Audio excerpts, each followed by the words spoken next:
Es un gusto, es un honor estar siempre acá, donde hay tantos amigos y donde colegas, y donde siempre tenemos la oportunidad de seguir aprendiendo y actualizando información y conocimiento en este tema que es necesariamente interdisciplinario, transdisciplinario e interinstitucional, por supuesto. Voy a tratar de contar un poco cómo se vincula lo que el país hace con la agenda internacional de la Convención de Cambio Climático y voy a tratar de hacerlo de una forma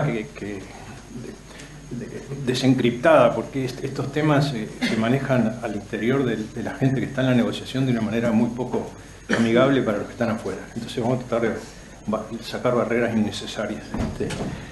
Bueno, pero esto es un prólogo. Esto que están ahí no tiene nada que ver con mi presentación, pero se me ocurrió agregarla escuchando a Marcelo, que me tocayo, porque este es el panel de mi pequeña estación meteorológica en mi pequeña finca de 5 hectáreas donde cultivo olivos y donde para mi cumpleaños mi familia decidió regalarme una pequeña estación meteorológica automática. Entonces ahora sé qué pasó con los extremos de lluvia. Tuve alguna hora donde llovieron 32 milímetros en los últimos 6 meses, un día donde llovieron 63 milímetros, una semana donde llovieron 145,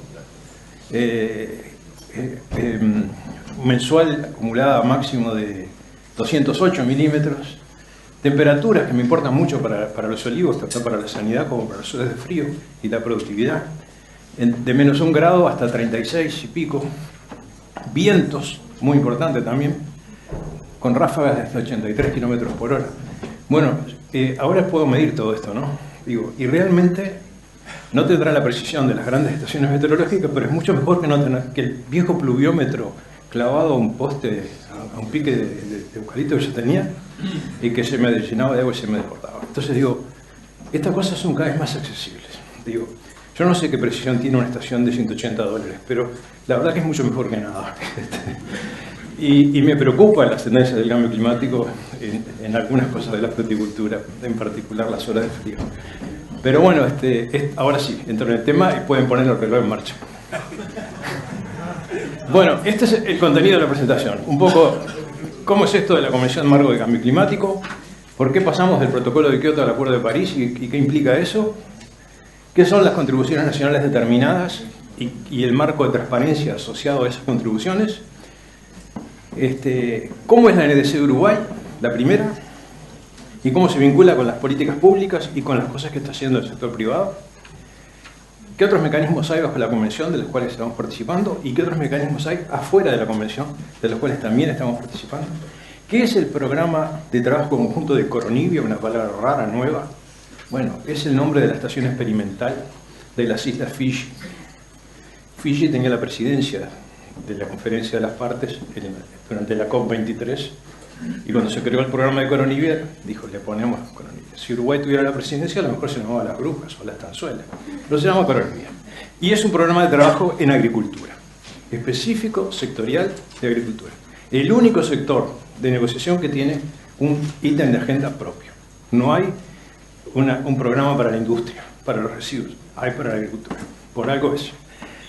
Y finalmente algunas perspectivas. Así que bueno, la pequeña película que más o menos todos conocemos es que la Convención surgió en el 92, en el 97 se creó el Protocolo de Kioto, que sin embargo no entró en vigor hasta el 2008, porque tomó mucho tiempo que es el proceso de ratificación. Sin embargo, el Acuerdo de París se presentó y se aprobó en el 2015, y en el 2016 ya estaba en vigor, que es solo un año. Y claro, pero no había reglas.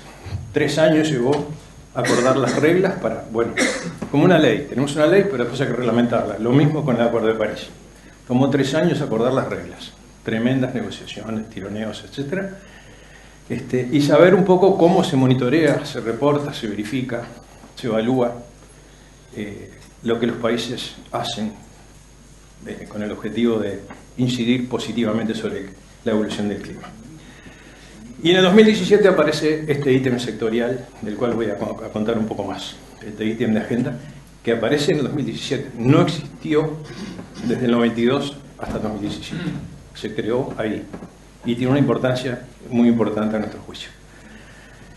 Pero recordemos cuál es el objetivo de la Convención.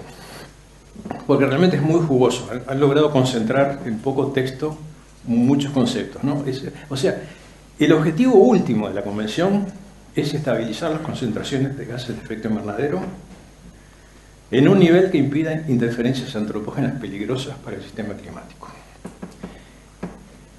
Y dice el mismo artículo 2 que esto debe lograrse en un plazo suficiente para permitir que los ecosistemas se adapten naturalmente al cambio climático, asegurar que la producción de alimentos no se vea amenazada y permitir que el desarrollo económico prosiga de una manera sostenible. Es decir, no es estabilizar la concentración de gases de efecto invernadero y me olvido del resto del mundo, sino que hay una serie de implicancias sumamente relevantes que hacen que ese proceso de reducción de las emisiones netas de las que hablaba Walter no se puede hacer de cualquier manera.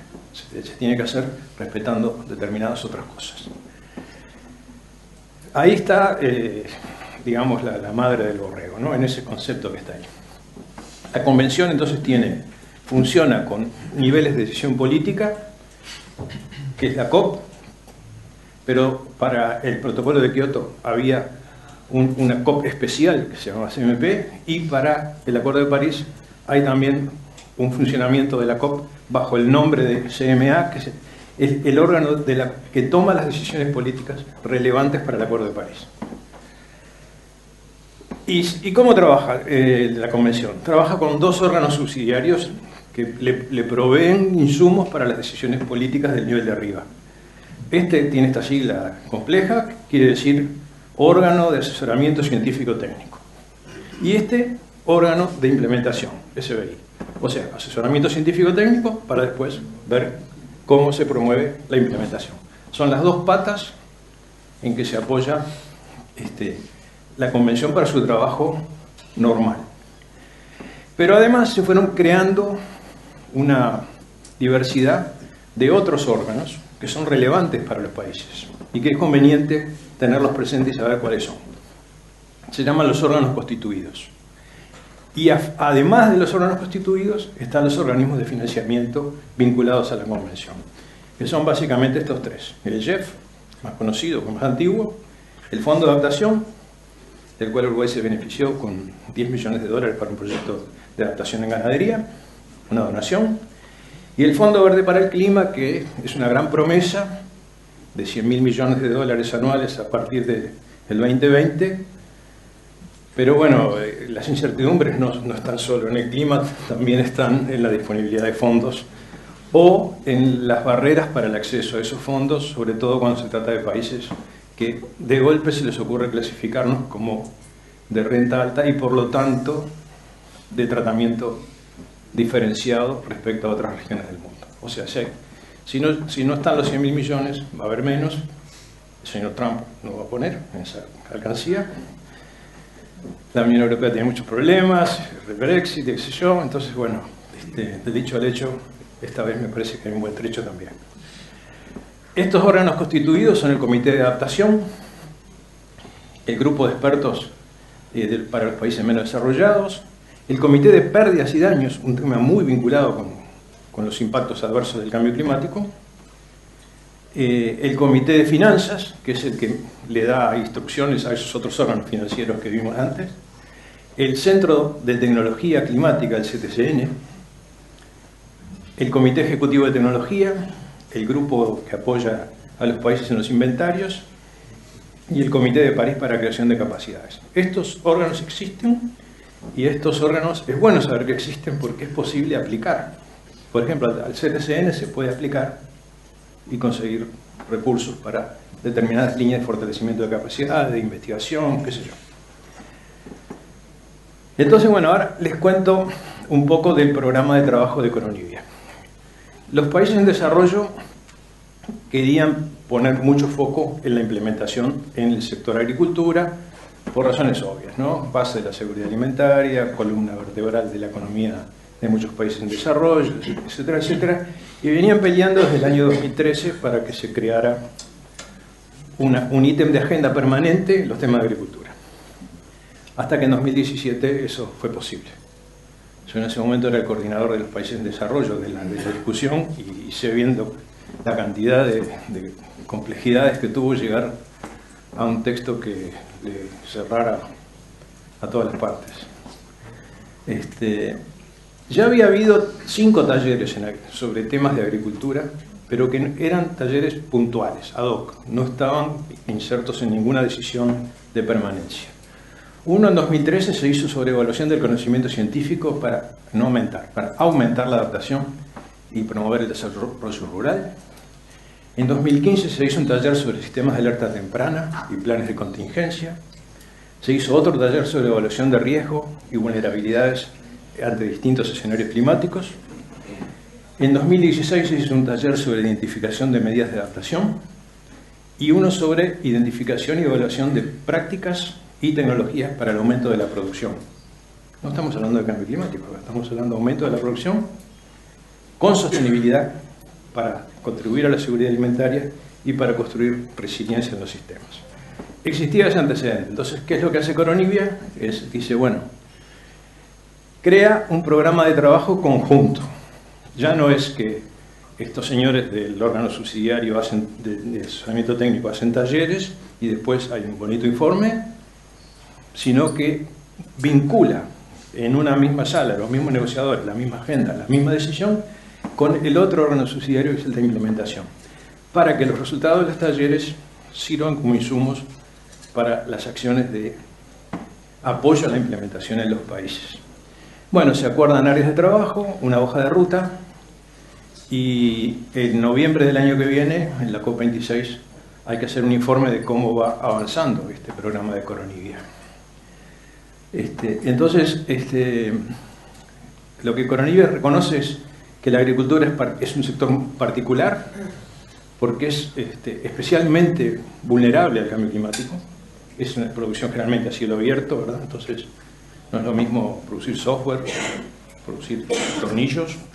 Bueno, el cambio climático me parece que afecta menos. En cambio, en todos los procesos biológicos a cielo abierto, los impactos adversos son realmente más relevantes. Y eso se traduce en impactos en seguridad alimentaria.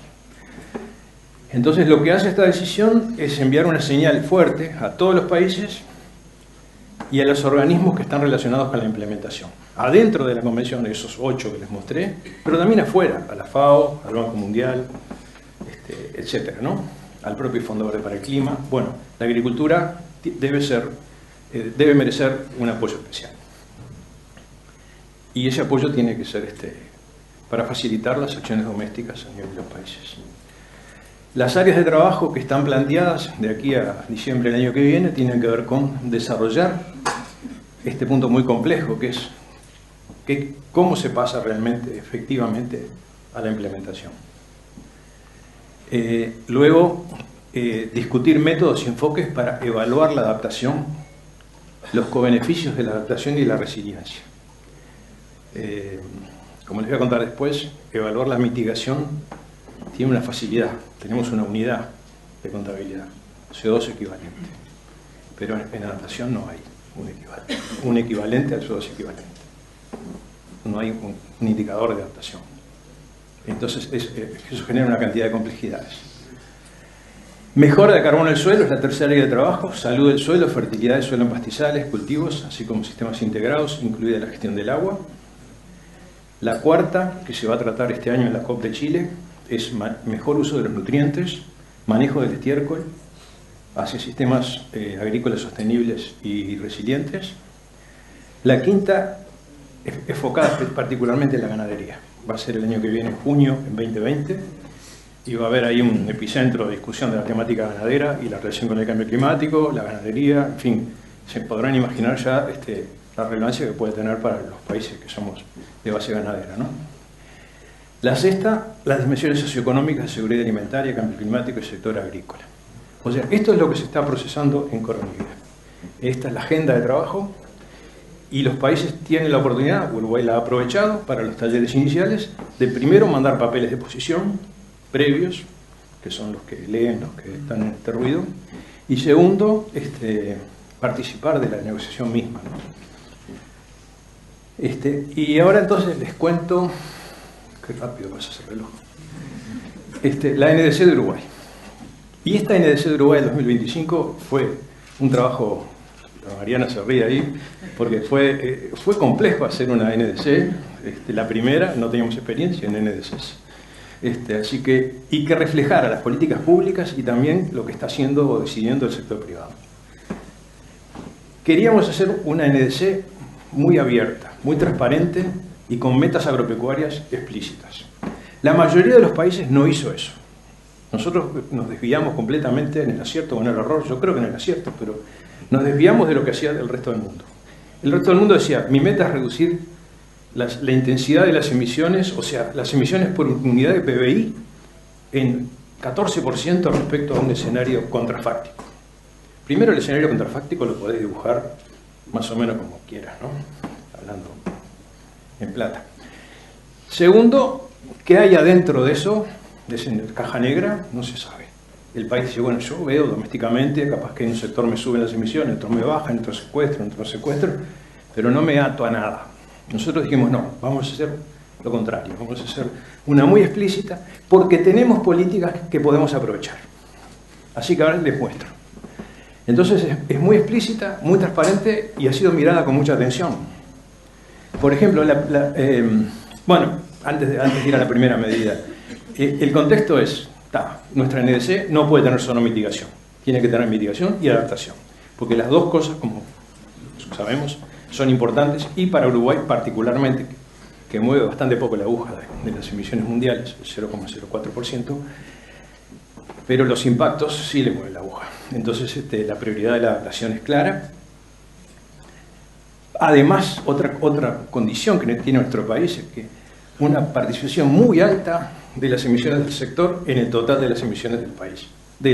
En ese sentido somos casi, yo no sé, campeones del mundo, pero prácticamente debe haber pocos países que tengan tantas emisiones agropecuarias en el conjunto de las emisiones nacionales. La estrategia se resume en esto. Ya lo dijo Walter. Reducir intensidad de emisiones y aumentar secuestro. Es decir, productos más limpios, menos emisiones por unidad producida. Aumentar el secuestro también implica, puede ser leído de otra forma, puede ser decir, bueno, menos emisiones brutas, pero también menos emisiones netas. Y la posibilidad del neteo es muy importante, puede llegar a ser muy importante. Lo que podemos compensar, digamos, con secuestro de las emisiones. Y la otra cosa es que las sinergias entre mitigación y adaptación. En muchos casos es muy difícil decir, esta es una medida de mitigación, pero también es una medida de adaptación. Manejo mejor el pasto. Mitiga. Adapta. Entonces, la pones en las dos canastas, ¿no? Hay muchas sinergias. A veces hay trade-off. O sea, no es todo sinergia. Hay que reconocer ambas situaciones. Entonces, bueno, voy a la primera medida que creo que... antes de eso. Bueno, pero esto es complejo. ¿Por qué? Porque el sector... Ahí ven que puse AFOLU, porque esto en inglés es agricultura, forestación y otros usos de la tierra. Entonces, todo el sector agropecuario, digamos, hoy en la jerga de inventarios de gases de efecto invernadero, se lo conoce como AFOLU. Es un lío. Hay una cantidad de fuentes de emisión. Hay una cantidad de oportunidades o de procesos que implican secuestro.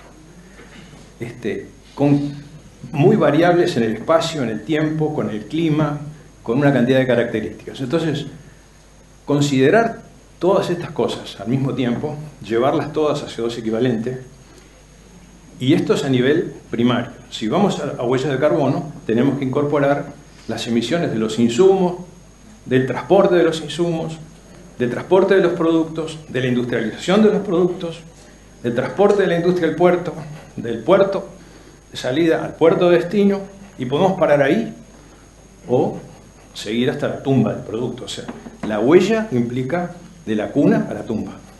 No puedo poner una huella que un consumidor le sirva que dice, adentro del establecimiento se produjeron tantas emisiones. Porque va a decir, pero ¿y afuera cuánto?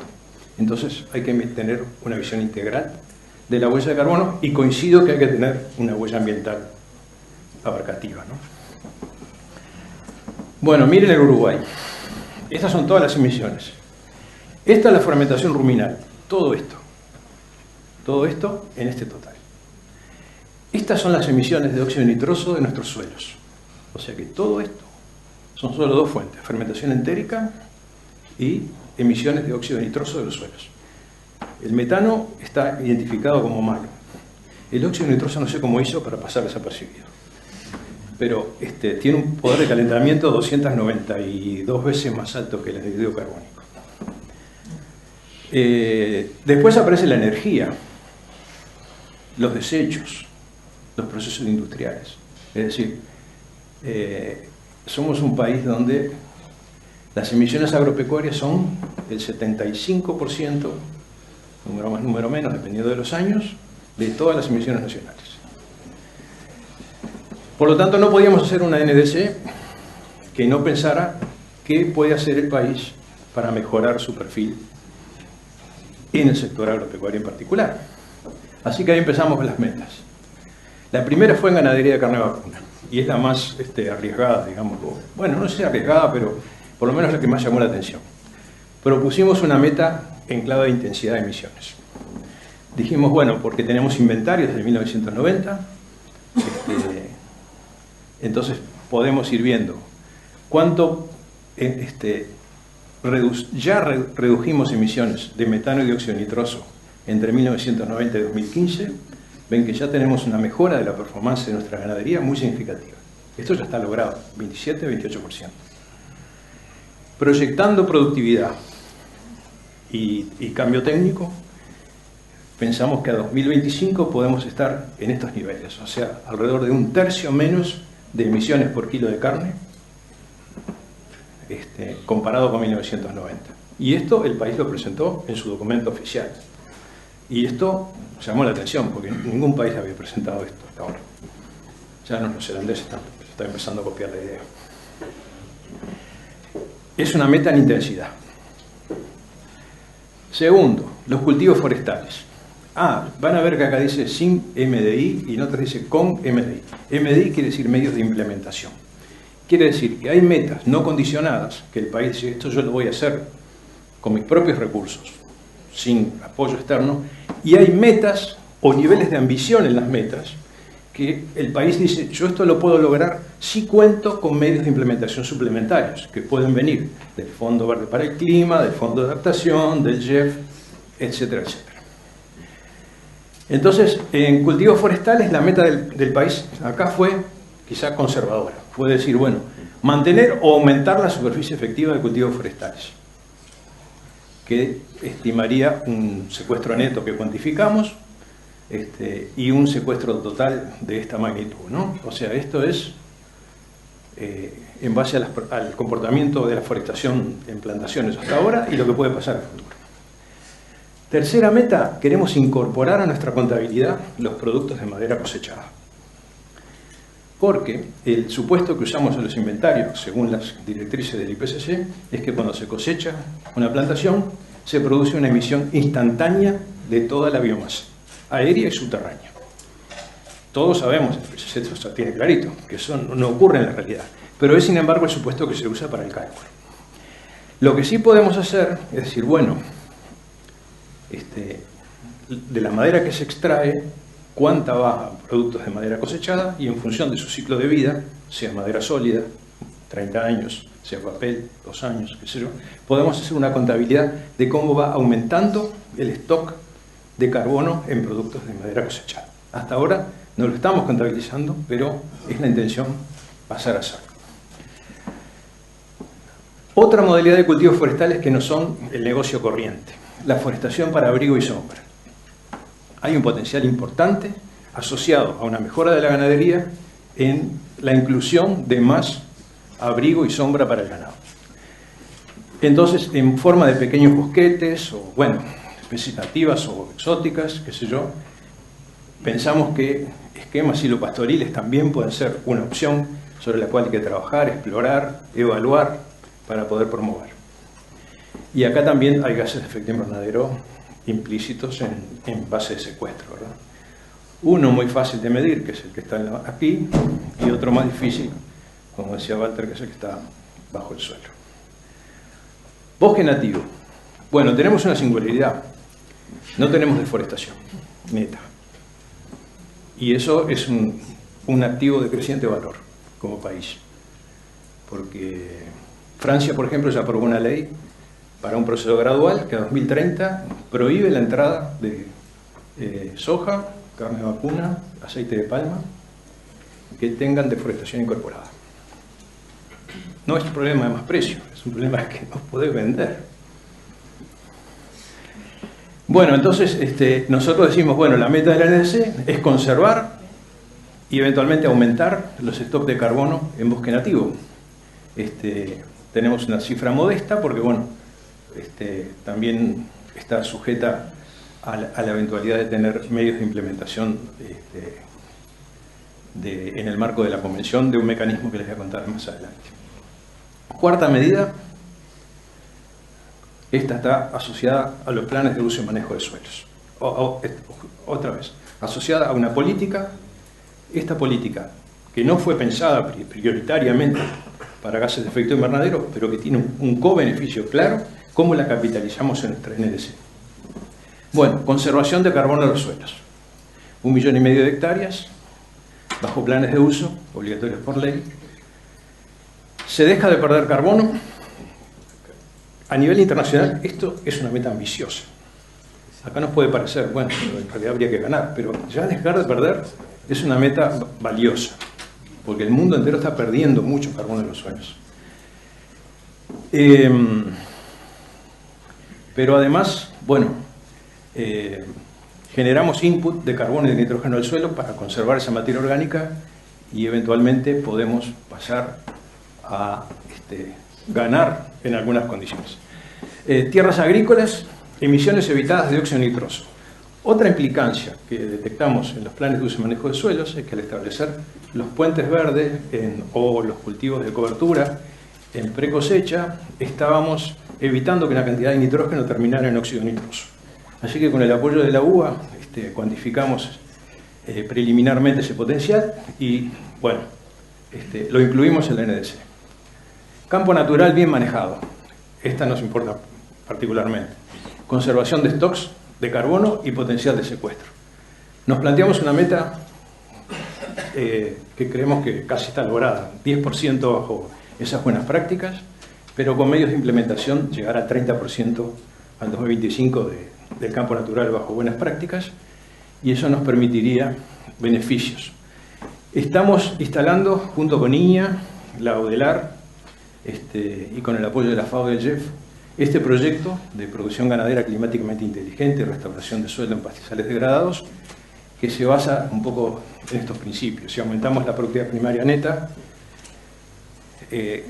revertimos procesos de degradación por sobrepastoreo, tenemos mucha más biomasa radicular, aportamos carbono, aportamos nitrógeno vía fijación simbiótica, tenemos que tener condiciones para reconstituir carbono orgánico del suelo y todos los servicios ecosistémicos adicionales.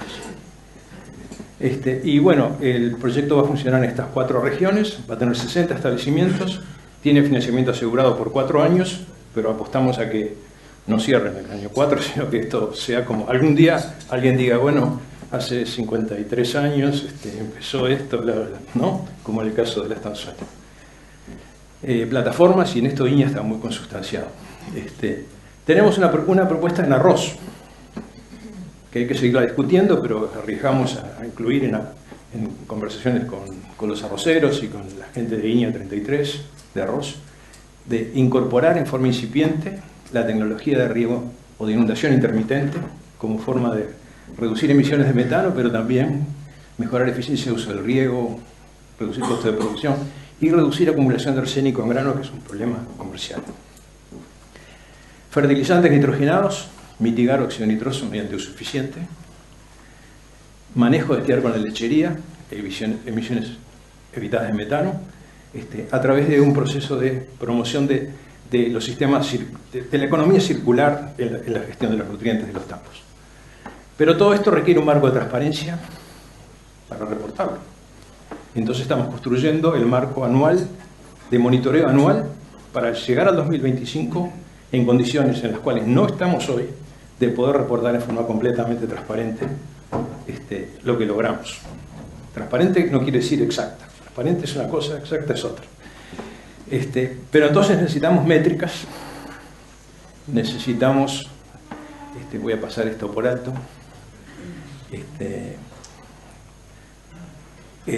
Por un lado, tener un mecanismo que se llama MRV, ¿no? Monitoreo, reporte y verificación, que es para la mitigación. Así como se comunican los resultados en mitigación, teniendo un mecanismo de monitoreo, reporte y verificación, que tiene esta sencillez. Es nada más que multiplicar datos de actividad, cabezas de ganado, hectáreas, qué sé yo, por un factor de emisión. Qué fácil. No es nada fácil, porque construir el factor de emisión en un país específico requiere un montón de parámetros que a veces se tienen, a veces no se tienen, y tener datos de actividad de cada una de las actividades. Bueno, en algunos casos estamos muy fuertes.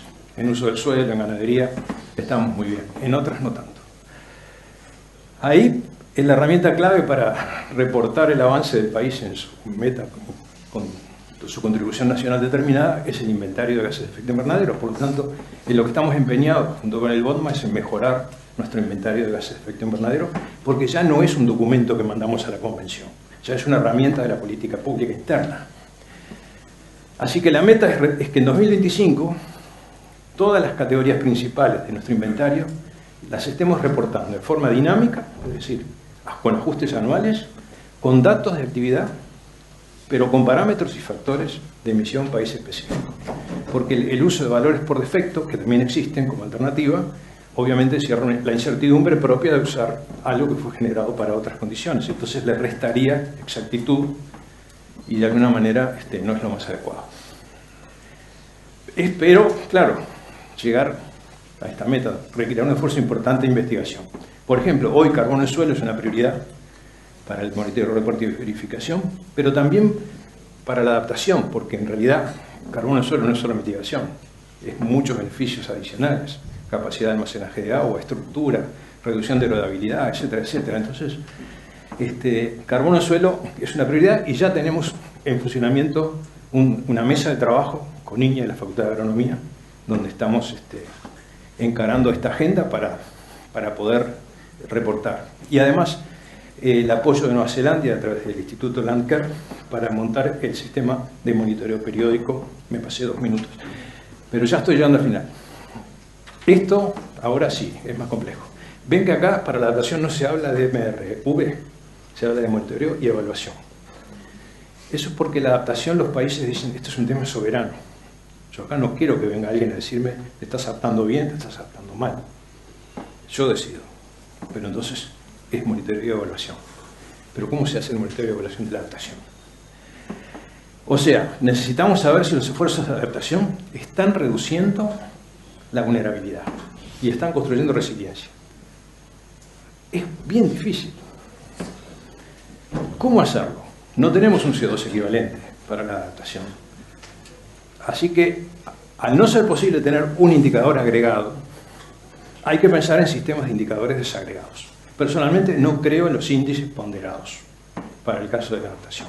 Creo que es mejor y más transparente ir a cosas de este tipo que estamos construyendo en el MGAP, en el marco del Plan Nacional de Adaptación Agropecuaria, un marco de indicadores de adaptación que visualice las distintas dimensiones del problema.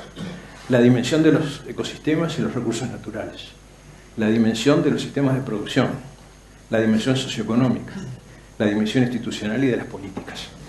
Y ir elaborando sucesivos diagramas de telaraña, digamos, para identificar no solo dónde estamos flacos, las debilidades, dónde estamos fuertes, y si logramos luego de un tiempo mover el punto débil y no bajar el punto fuerte.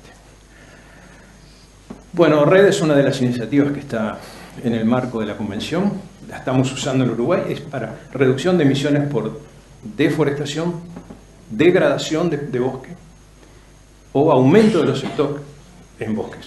Entonces, estamos en la etapa de preparación del país para participar de RED con el apoyo de un proyecto del Banco Mundial, pero en el mundo en realidad también hay otras iniciativas dentro y afuera de la Convención.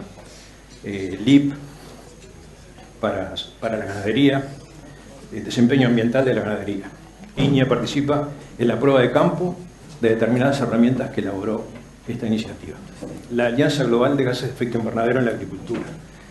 La alianza de la CNDC la Agenda Global de la Ganadería Sostenible, una nueva que lanzó FAO, la informó en Buenos Aires, se llama Rexoil.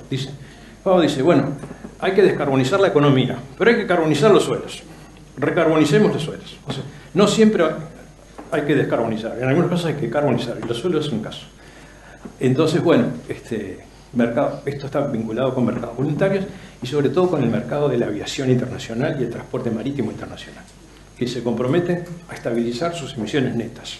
¿Cómo lo van a lograr? Si cada vez se vuela más, los pasajes son más baratos, comprando certificados de reducción. Y se lanza en Chile la Plataforma Latinoamericana para la Acción en Agricultura y Clima, en la COP25. Esta es una iniciativa muy ambiciosa de varios países latinoamericanos para llegar a todos los países latinoamericanos y construir sinergia para fortalecer la acción doméstica. Y Chile la lanza como una de las cosas que quiere lograr de la COP25 es que aparezca esto, que haga un paraguas para todo lo que ya está en la vuelta medio disperso.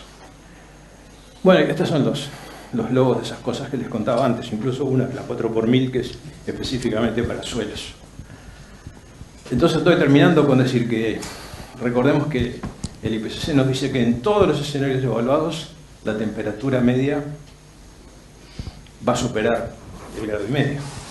O sea, no vamos a cumplir el Acuerdo de París si seguimos como estamos. Y eso va a intensificar los cambios climáticos en curso y va a generar nuevos riesgos e impactos potenciales a la salud, la inseguridad alimentaria, los ecosistemas y la biodiversidad. Lo que vendrá, homenaje a un tango de Piazzolla. Acaba de salir el informe del IPCC sobre impactos de que la temperatura suba solo 1,5 grados. Recomiendo la lectura del resumen para hacedores de políticas y después, a que le interese, se puede leer todo el libraco. El panorama que se pinta es realmente muy preocupante. Va a salir este año el informe especial sobre tierras y ecosistemas terrestres. En el 2023, bajo la convención, se hace lo que se llama el Global Stocktake, o inventario global. ¿Cómo vamos en el proceso de evitar la meta del Acuerdo de París? Que la temperatura se ubique bien por debajo de los 2 grados. Bien por debajo. Ni siquiera 2, bien por debajo de 2. Entonces, el resultado más probable lo vamos a ver en el dibujito siguiente, pero de eso van a derivar presiones externas incrementadas para reducir las emisiones en todos los países, en todos los sectores. Y la agricultura no se va a escapar, no va a decir, ah, no, pero yo tengo que cumplir con la seguridad alimentaria. Le van a decir, cumplí con la seguridad alimentaria, pero además reducir emisiones. Como aquel cuento que... Bueno. Entonces, así estamos. Así está el mundo, amigos, decía un informativista. Con las promesas de los países, vamos por acá. Para los 2 grados tendríamos que curvar las emisiones así, y para el 1,5 grados así. La Unión Europea acaba de anunciar que se propone ser carbono neutra en el 2050. El IPCC recomienda la carbono neutralidad para 2050-2070. Australia anunció producción de carne vacuna carbono neutra en 2030 y dice, esto nos va a posicionar en los mercados. Atado con lo que decía Walter. Australia ya, nosotros no tendríamos que discutir qué posibilidades tenemos de ser carbono neutros o muy bajos en carbono. Nueva Zelanda, agresiva política de carbono neutralidad. Uno dice, pero ¿cómo lo van a lograr con todas las vacas que tienen? Bueno, ellos están investigando muchísimo los procesos de rumen, qué sé yo. Así que alguna carta bajo la manga deben tener. Así que lograr todo esto junto, ¿no? Producir más alimentos con sostenibilidad, con beneficios ambientales, locales y globales, requiere mucho de esto, ¿no? Buenos puentes, buenos vínculos, buena sinergia entre las políticas, la ciencia y la tecnología y el sector productivo. Los tres tienen que estar juntos. No se puede hacer política sin ciencia y tecnología en este tema. En otros temas capaz que se puede, no lo sé, pero en estos temas no se puede. Y sin el sector productivo tampoco, porque en definitiva después, si no pasa nada en el mundo real, de nada vale. Así que bueno, muchas gracias y disculpen que me pasé 9 minutos.